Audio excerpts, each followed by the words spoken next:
Hi there, I'm Christine. I'm Juliana. And I'm Haley.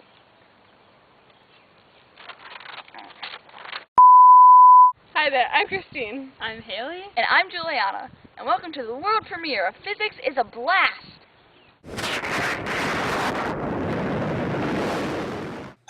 Today we will be focusing on basic kinematics.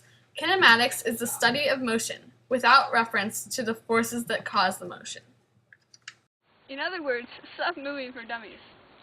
Hey! Let's take a look at this video. There are 5 major variables that affect the motion of an object. Displacement, which is the overall change in distance of an object measured in meters. Initial and final velocity. This is the change in the object's position and defines the speed and direction of an object. Measured in meters per second. Acceleration, the change in velocity, measured in meters per second squared. Time is also an important variable. The relationships between these variables can be represented by 3 specific equations. These will appear frequently in calculations. Displacement equals initial velocity times time, plus 1/2 acceleration times time squared.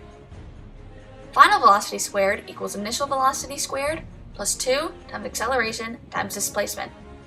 Acceleration equals final velocity minus initial velocity, all divided by time. Let's analyze the motion of this soccer ball. When the ball is kicked, it is given an initial velocity. The ball has a slower final velocity as it approaches the next player. This means it has a negative acceleration because it is decreasing speed in the positive direction. If the ball were to slow down in the negative direction, the acceleration would be positive. As the ball moves from one player to the next, it has a change in position or displacement. Since this does not happen instantaneously, there is a time factor. Let's put these equations to practice. Who are the Mythbusters? Haley Holdquist. Explosives are funny creatures. Juliana Pearl. Well, there's your problem. Between them, more than 30 years of special effects experience. They don't just tell the myths, they put them to the test.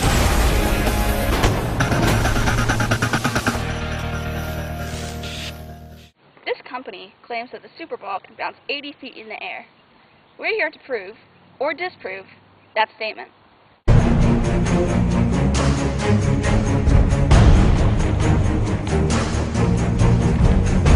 That was definitely not 80 feet.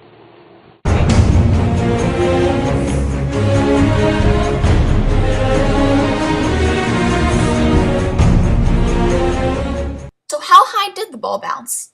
Please remember that all calculations will be ignoring air resistance. Time it takes to get the particle to travel up is going to be equal to the time it takes to get the particle down.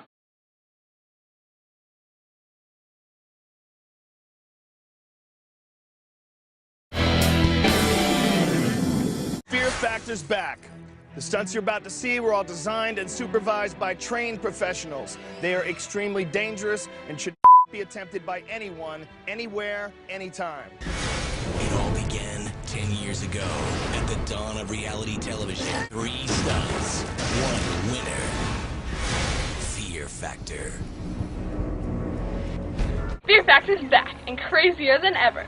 You two have been brought here from all over the country for one reason: to stare fear in the eye as you compete for $50,000. To win money, you will have to compete one stunt. This stunt will test you not only physically, but mentally as well. So, how prepared do you guys think you are for this challenge? I think we're the strongest team here. Well, I think, we're pretty smart, so, we can do it. Alright, sounds like you guys are confident.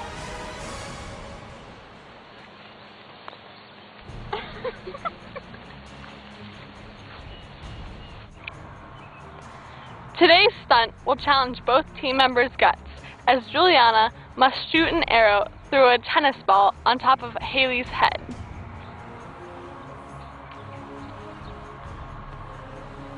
Looking good. Practice makes perfect. The average arrow displacement was 17.2 meters. So if you have a projectile that is shot horizontally out of a cannon, and the same exact projectile that is dropped from the same height at the same time, they will hit the ground in the exact same amount of time. This has no initial vertical velocity. This has no initial vertical velocity. Therefore, they will accelerate downwards with the same speed at the same time. Let's identify all of our variables.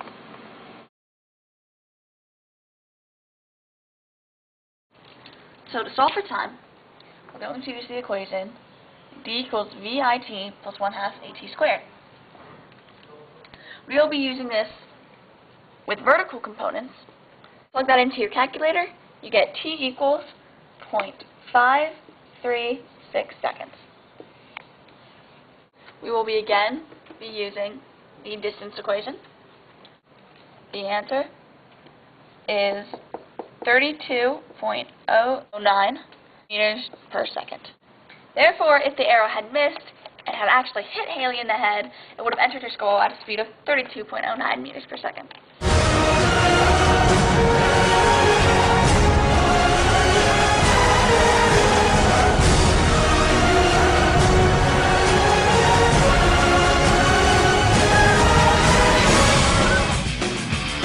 But I totally fixed it, though. Put in some springs for my buddy's monster truck.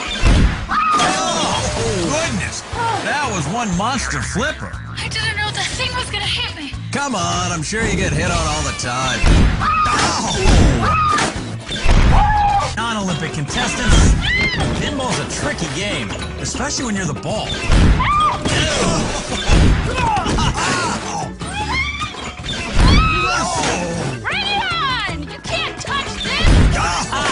Actually, it's been touching everyone. Twice. Welcome to another episode of Wipeout. Let's meet our two contestants. Hi, I'm Andrew. Hi, I'm Keener.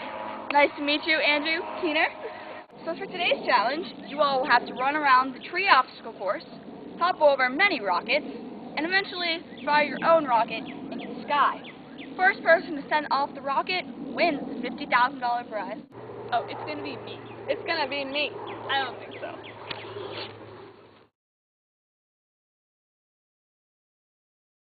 Initial velocity can be divided into its horizontal and vertical components. You find two equations that represent the initial velocity and the time. It's a very reasonable number for time. So this is our final answer for our initial velocity of the rocket. Ready, get set, go! I wanna be the very best, like no one ever was. Catch them is my real test, to train them is my cause. I will travel across the land, searching far and wide. Each Pokemon to understand the power that's inside. Pokemon, gotta catch 'em all. It's you and me. I know it's my destiny. Pokemon, oh, you're my best friend in a world we must defend. Pokemon, gotta catch 'em all. A heart so true, our courage will pull us through. You teach me and I'll teach you.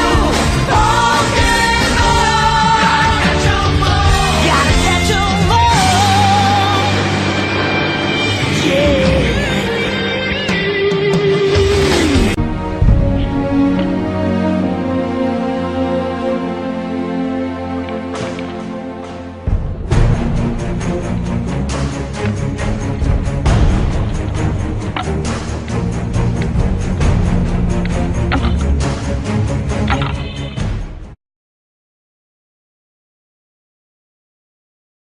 See? Physics is a blast! I am not dead yet. I can dance and I can sing. I am not dead yet. I can do the Highland fling. I am not dead yet. No need to go to bed. No need to call the doctor, 'cause I'm not yet dead.